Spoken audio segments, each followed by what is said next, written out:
আসসালামু আলাইকুম। ভাইজান, অনুমতি দিলে আপনার সঙ্গে একটু কথা বলতাম।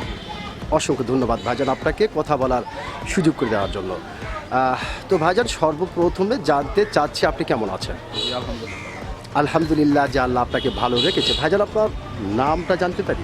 রবিউল হাসান। রবিউল হাসান, সুন্দর একটি নাম আপনার, অত্যন্ত সুন্দর একটি নাম আপনার। এবং আপনার নাম শুনে এবং আপনাকে সামনাসামনি দেখে যেটা বোঝা যাচ্ছে, আপনি অত্যন্ত একজন সাহসী মানুষ। এটা কিন্তু ভাইজান আপনাকে দেখেই বোঝা যাচ্ছে। ধন্যবাদ।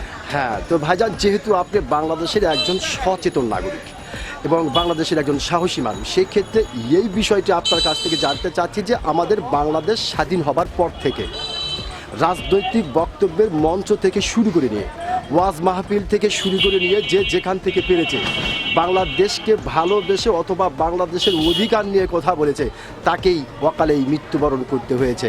তো ভাইজান, আপনি যেহেতু বাংলাদেশের একজন সচেতন নাগরিক এবং বাংলাদেশের একজন সাহসী মানুষ, সেই ক্ষেত্রে আপনার কাছ থেকে জানতে চাই কেন বাংলাদেশের অধিকার নিয়ে কথা বলতে হলে অকালেই মরতে হয়?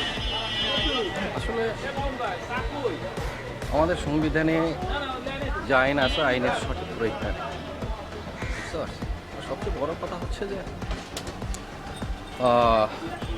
ভালো মানুষ বিপদে পড়বে, এটাই স্বাভাবিক। সবসময় আসলে তাই হচ্ছে, যুগে যুগে আমরা সেটাই দেখে আসছি। তো এটা সুরাহা হওয়া দরকার।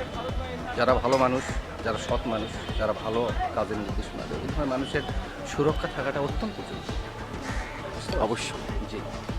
তো সেই হেতু বাংলাদেশ ততদিন না এগিয়ে যাবে যতদিন পর্যন্ত একজন ভালো মানুষ সঠিক নিরাপত্তা না পাবে। ধন্যবাদ। অসংখ্য ধন্যবাদ ভাইজান আপনাকে। খুব গুরুত্বপূর্ণ একটি কথা বলেছেন আপনি এবং অত্যন্ত সাহসিকতার সহিত কথাটি বলেছেন। আমি আশা করব আপনার এই গুরুত্বপূর্ণ কথাটি ও সাহসী কথাটি বাংলাদেশের অনেক মানুষের হৃদয়ে জায়গা করে নেবে। ধন্যবাদ আপনাকে। ধন্যবাদ।